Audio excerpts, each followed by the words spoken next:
क्या आपने कभी सोचा है कि भगवान विष्णु केवल जगत के रक्षक ही नहीं, बल्कि हमारे भीतर के विकारों को हराने वाले और मोक्ष के मार्ग पर ले जाने वाले भी हैं। ओम नमो भगवते वासुदेवाय। सभी का हृदय से स्वागत है।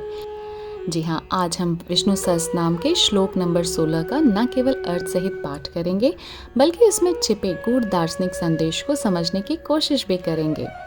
जानेंगे उसमें वर्णित ऐसे 10 नाम जो न केवल ज्ञान और भक्ति देते हैं, बल्कि हमारी सोच और हमारे जीवन की दिशा भी बदल सकते हैं।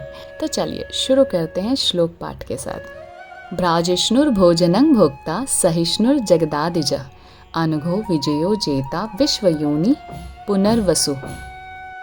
चलिए अब श्लोक का अर्थ समझते हैं।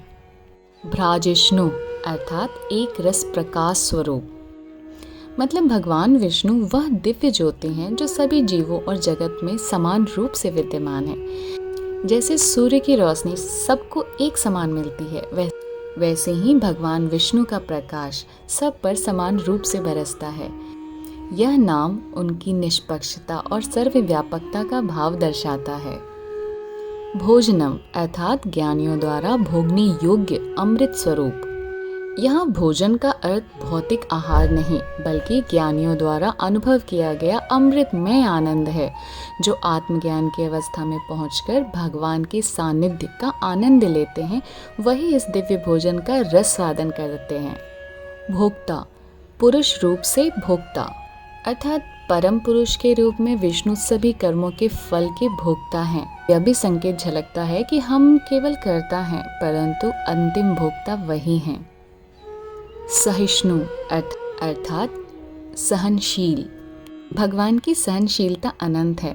वह जीवों की अज्ञानता, पाप और भूलों को देखते हुए भी उन्हें समय और अवसर देते हैं ताकि वे सुधर सकें। जगदादिजा अर्थात जगत के आदि में हिरण्यगर्भ रूप से स्वयं उत्पन्न होने वाले। नाम हमें याद दिलाता है कि पूरी सृष्टि का बीज और आरंभ उन्हीं से है।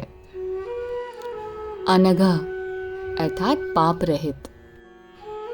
भगवान विष्णु न केवल स्वयं पूरी तरह निष्पाप हैं, बल्कि उनके समीप जाने से जीवों के पाप भी नष्ट हो जाते हैं। जैसे शुद्ध गंगा जल में स्नान करने से मैल धुल जाते हैं, वैसे ही भगवान का स्मरण करने से मन और आत्मा की मलिनता मिट जाती है।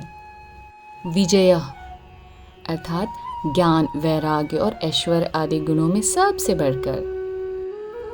जेता अर्थात स्वभाव से ही समस्त भूतों को जीतने वाले।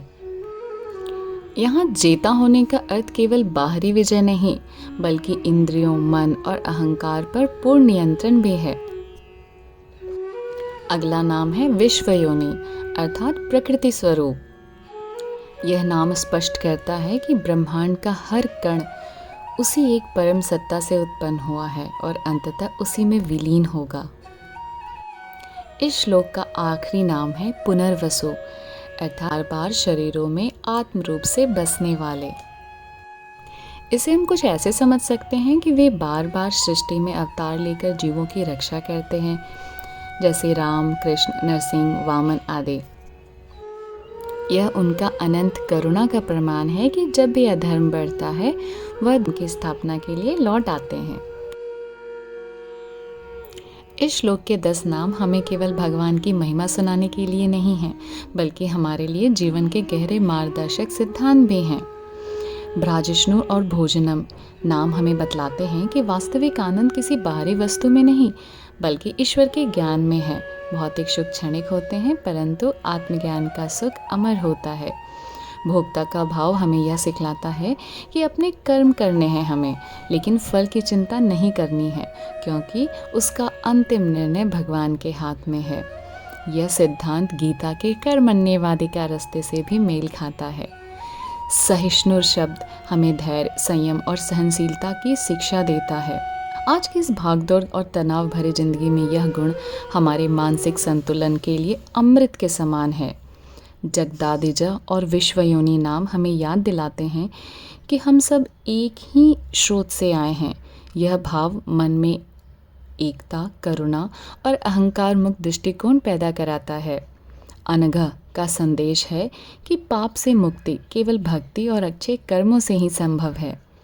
अगर हम अपने विचारों और कर्मों को शुद्ध कर लें तो जीवन भी निर्मल हो सकता है। विजय और जेता नाम स्पष्ट करते हैं कि असली विजय बाहरी दुश्मनों पर नहीं, बल्कि भीतर के विकारों जैसे काम, क्रोध, लोभ, मोह पर ही होती है। पुनर्वसु यह आश्वासन देता है कि भगवान हमें कभी नहीं छोड़ते। जब जब हम संकट में होते हैं, वे किसी न किसी रूप में आकर हमारी रक्षा करते हैं।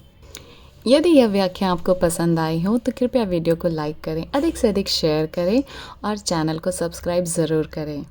अगर वीडियो में कोई त्रुटि रह गई हो तो क्षमा करें और कमेंट या मेल करके ज़रूर बतलाएं। अगली कड़ी में फिर मिलेंगे और कुछ ज्ञानवर्धक बातों के साथ। धन्यवाद।